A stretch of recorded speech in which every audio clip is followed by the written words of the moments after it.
Welcome back to season 2 of the Ink and Impact podcast. I am so excited to have you here listening with me again.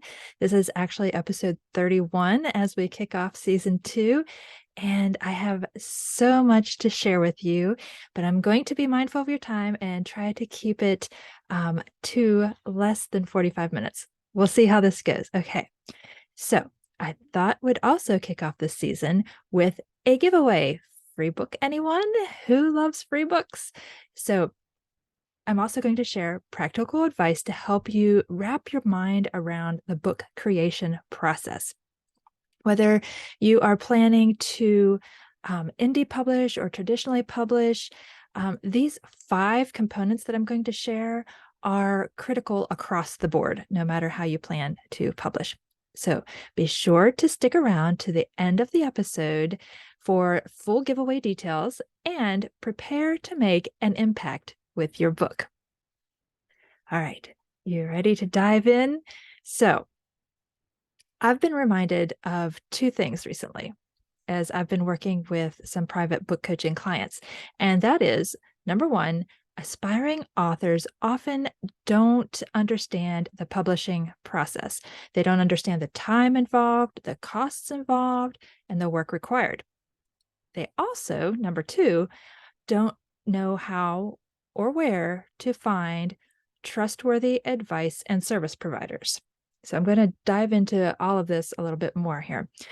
But so while the mission of this podcast remains the same as last season, to educate, to encourage, and to embolden God's writers, I'm going to provide even more practical tips with you about the writing, publishing, and marketing processes this season, starting today.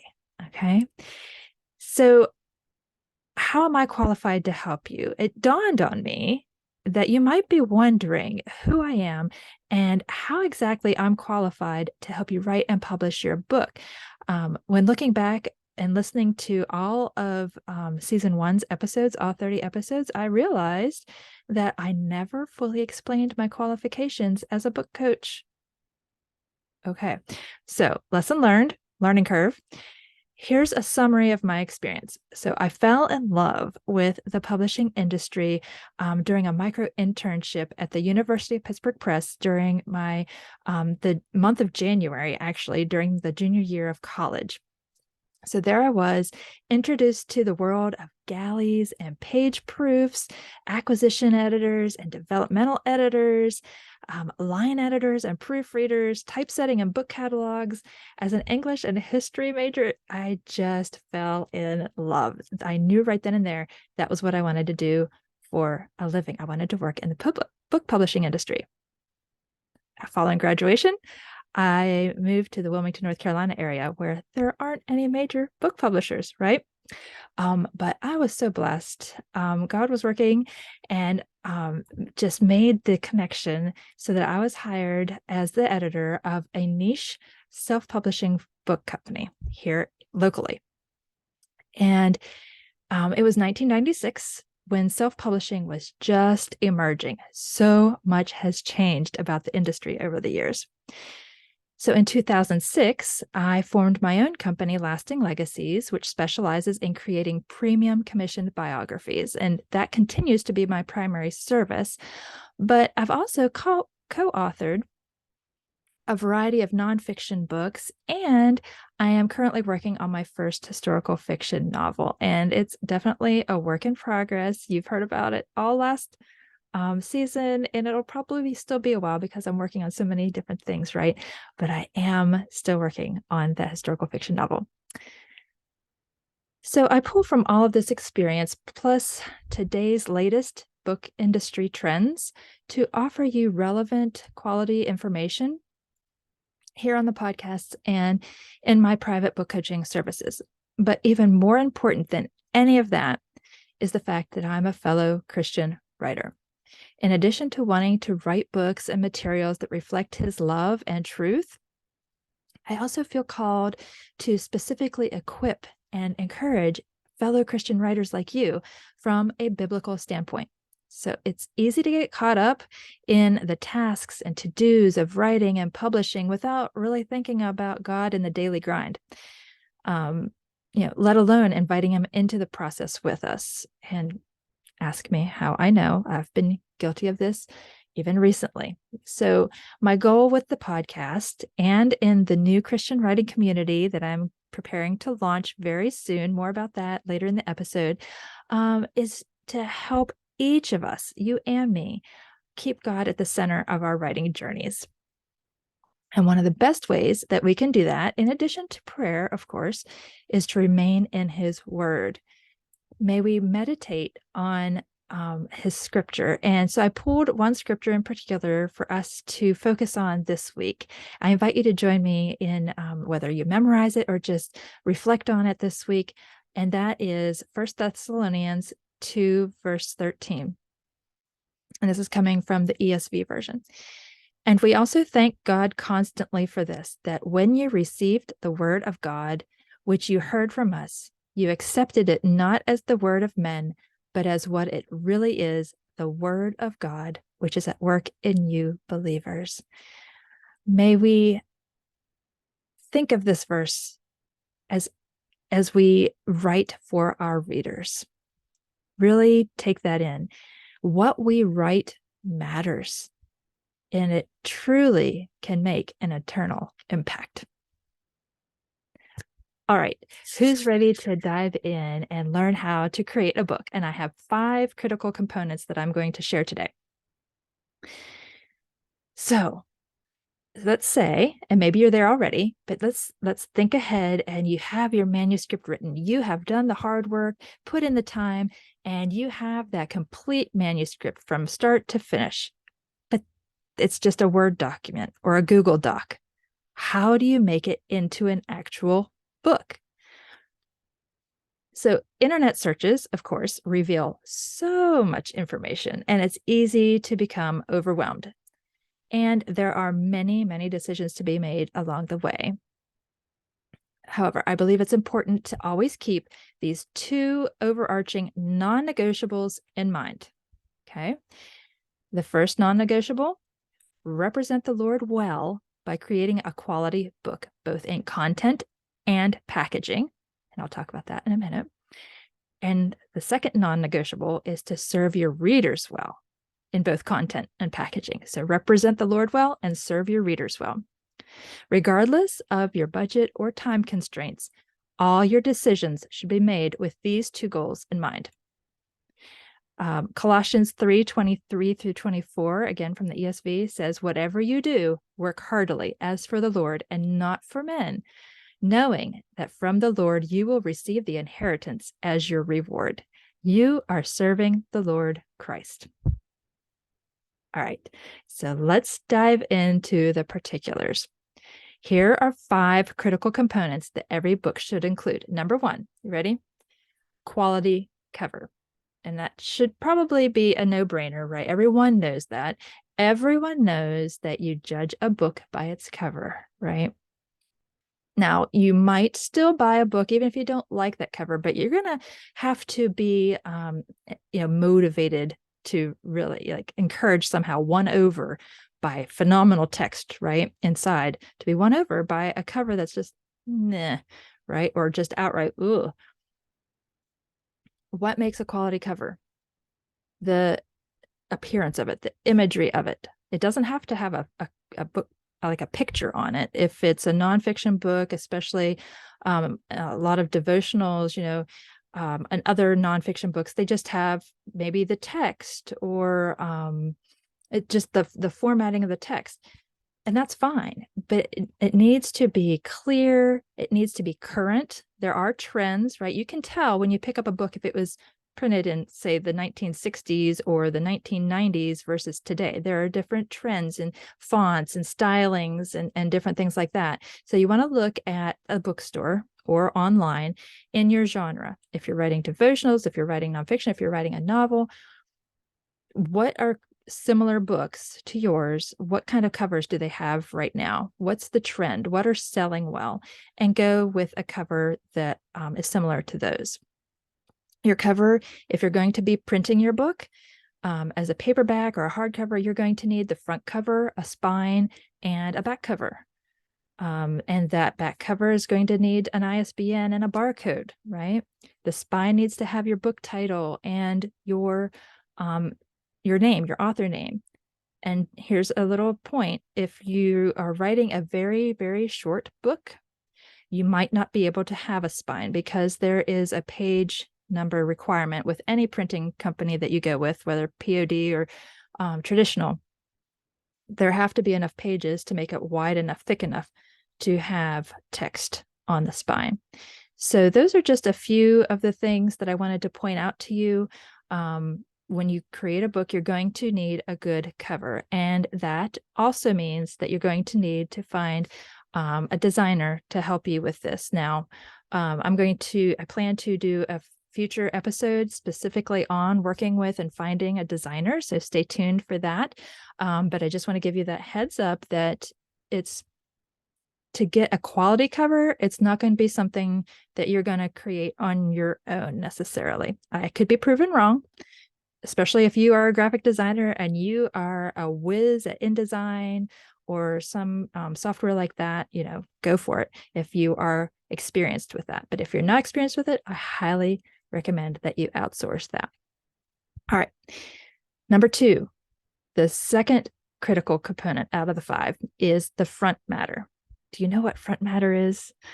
A lot of aspiring authors are unfamiliar with the term. So that's all the pages and all the content that precedes the actual first page of your story or the first devotional that you're writing. So what kind of pages am I talking about? So that would be the title page. Like if you open up a cover of a book and you see like there's the literal title on a page, that's the title page. That's going to include your copyright page. That's going to include your dedication. That's going to include your contents page. And by the way, FYI, they no longer call it table of contents, right? That went out the window a number of years ago. It's just contents. And that's one way to distinguish between quality books and not so quality books is those little differences. Yeah, and so sometimes people include acknowledgments, sometimes put the acknowledgments later in the book. But yeah, those kinds of things, as well as any preface or introduction. Those are all of those, each of those pieces comprises the front matter. All right. So don't forget to create those pages in your document. Okay, that's part of your book. Then, of course, is the body of your book. That's your text. That's your story. That's your compilation of devotional days, right? Whatever it is you're writing, that's the bulk of it. You want it to be quality. You need it to be well written, and it needs to be edited. And by edited, I am talking about someone who has professionally edited in the past. I'm going to share a note too that having it edited does not mean that it's automatically going to be formatted. All right, we're going to talk about that in a minute. So you're going to want to make sure that your story makes sense, that it flows, all of that. So an editor will help you make sure that everything is in line, both developmentally and grammatically, right? You want everything to be as high quality as possible. Number 4 of the 5 critical components is the back matter. We already talked about the front matter, what comes before your story, the body of your text.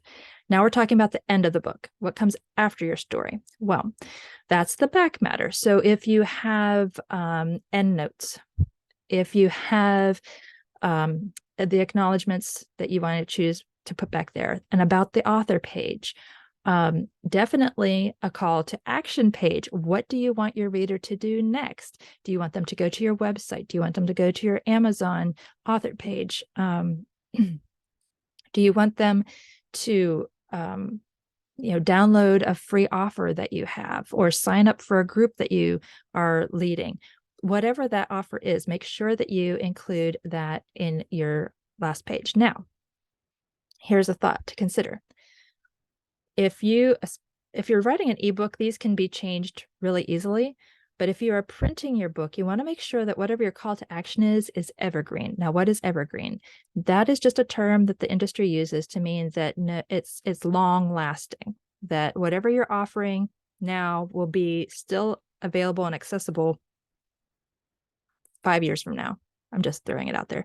You don't want it to just be something that's only going to be available for this month, right? You want it to be something long lasting. So let's say that you have an opt-in or a lead magnet that is time sensitive. You don't want to put that in your book. Don't want to put that in the back matter. What you would instead do is point them to your website or to your landing page that is constant, that will still be there later down the road, and then just update whatever resources that you're offering there. Okay, so the reader can go to your website and see what the offers are there. Does that make sense? Let me know if you have any questions. Feel free to email me afterward, info@incanImpact.com. I'll be happy to answer questions. Of course, you can always follow me on Instagram too. I love to respond to questions in the DMs there in Instagram. All right, so that's the back matter. And now we are going to talk about the fifth and final component, critical component of creating a book, and that is having a designed and formatted interior. So we know that the book cover needs to be designed, right? Everybody knows that. But the inside of the book too needs to be designed. It needs to be formatted. And what I mean by that is that there needs to be uniformity throughout. You don't want a bunch of different fonts for different pages, different things. You want there to be uniformity. You want it to be crisp and clean. There need to be, there's a lot of jargon in the publishing industry. So there's such a thing as a gutter. Like when you open your book and there are the margins next to the spine, that's the gutter. You need to have that formatted. You want your headers at the top of each page, like on the left page to be on the left and on the right page to be on the right. All of that is stuff that doesn't come intuitively to a lot of us. And while you can learn to do it yourself, it's much easier to hire a designer, a graphic designer who is specifically qualified with books. It's not necessarily something that just someone who has ad agency experience can help you with. You want someone who has experience formatting books and familiar with all of the publishing terminology, right? So those are a few things. And like it too, if you're going to include photographs, a lot of my clients commission biographies, we were including photographs, right, of their childhood, of their earlier years. And so you want a good designer to be able to place those photos at appropriate sections of the book and to know what size to make them, know the quality of photos. And if you want to purchase photos, you want to use a designer who knows how to legally purchase photos, right? You don't want to just download any picture from the internet and use it in your book. That is a big no-no. You want to be able to purchase the rights to use photos. And so your professional designer will know how to acquire all of those things for you, right? Okay, so those are the 5 critical components of creating a book. Let me run through them one more time for you in review. The first is a quality cover. The second is the front matter. You need to incorporate all those front matter components. Third is a well-written and edited text, the body of your book. Fourth is including back matter, which should definitely include an about the author and what you want the reader to do next, where you want them to go to learn more. And then number 5 is a designed and formatted interior. Make the whole book look pretty, right? And easy on the eyes. I'm just going to add one more thing here. So if you are writing an ebook and a print book, you are going to need to have 2 separate files. They are sized differently. They are done completely differently in places like KDP and Ingram Spark or any publisher or printer that you use. They're going to require separate files. So just FYI, that's going to require more time and more money and more effort to create those. But just FYI, so you know in advance that you can just go with one or the other, but if you use both, you'll need two separate files. All right. I don't want to keep sharing too much information. I don't want to overwhelm you. I'm trying to break this down, but hopefully you found this information helpful. I will have this on the website, inkandimpact.com, where you can get show notes. You might also be interested in some relevant back episodes from season 1, such as episode 9, which was prioritizing publishing and platform building with the guest Alicia Greer, and episode 16, which was Writers Get Ready, 9 tips for writing and marketing, which, by the way, includes a helpful breakdown of actual timelines for the book creation process. So you can go there and check those out as well. All right. So at the top of this episode, I mentioned that there is a new writing community for Christian writers that I'm developing, and it's going to be launching soon. And it's called the Inkwell Collective. It's a new membership community where Christian writers will gather virtually to write together, literal writing sessions. We're going to build our faith together, and we're going to establish meaningful connections. Plus, it's a great place for you to ask your questions and get trusted professional responses and answers, okay? And from people and from fellow writers, right? There's nothing like learning from fellow writers as well. So it also includes early access to some really exciting things coming down the pike, some opportunities and events, such as an in-person writing retreat that I'm going to be hosting in March. So you want to make sure you get plugged in to the Inkwell Collective. And how can you do that? Well, right now there's a wait list. Be sure to check it out. I'm going to put the link in the show notes, and I want you to make sure that you're able to access that and get signed up. If you have any issues at all or can't find it on the show notes, just like I said, send me an email to info@inkandimpact.com, and I'll be sure to add you to that wait list. I'm so excited, and I hope that you will sign up, and I can't wait to get to meet some of you listeners. I have no idea on the back end who's listening to this, so I love to hear back from you and have you join the Inkwell Collective. All right, now it is time for giveaway details, right? Who doesn't want a free book? Okay, so what is the book, right? So the book is my book, the 1-year collection of weekly writing prompts. Let me see, can you see that? Oh, I'm trying to get this for my friends on YouTube, and that is not working. So I will put a picture of that over on YouTube so you can see what I'm talking about. I didn't realize that blurred background would blur everything in front of me as well. So anyway, the 1-year collection of weekly writing prompts, write your life story one question at a time, is exactly what the title says. So I created this a couple of years ago. Actually several years ago with the first edition. This is the revised edition, the newest edition. And in it, I walk through I let you know why your story is important to write. And I provide you with a prompt a week to help you get started writing down your values, your beliefs, and some of those most important life experiences that you've had. And it's just a simple, fun way to document your life story. So maybe you aren't ready to write your life story, but maybe you have a parent or a grandparent or know someone who could really be blessed by this book. And if so, I encourage you to register or participate in the giveaway. So how can you be entered in this giveaway? It's super easy. Share about this podcast, the Ink and Impact podcast, on either Facebook or Instagram, and tag me in your post or story. How simple is that, right? And if you post it on Facebook and Instagram, that'll give you 2 entries. But again, you have to tag me so that so I am aware that you have done this.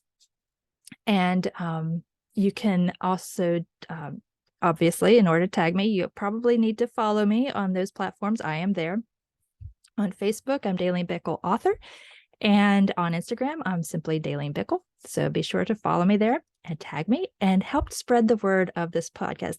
I hope that you are finding value in it. And if you have, I would love for you to share it with your fellow writers.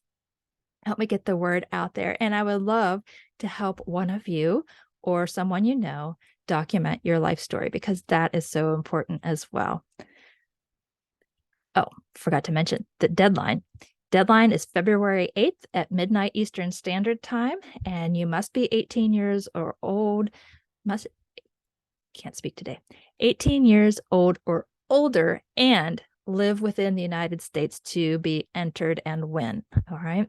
Sorry to all of you who listen to this podcast in other countries. I was reviewing my stats at the end of last season, and actually 15 different countries are listening in. So I am so glad that God is opening up the airwaves to share the Ink and Impact podcast so that I can encourage writers around the world to share God's message with their readers, no matter what genre they're writing. So thank you again for joining me today.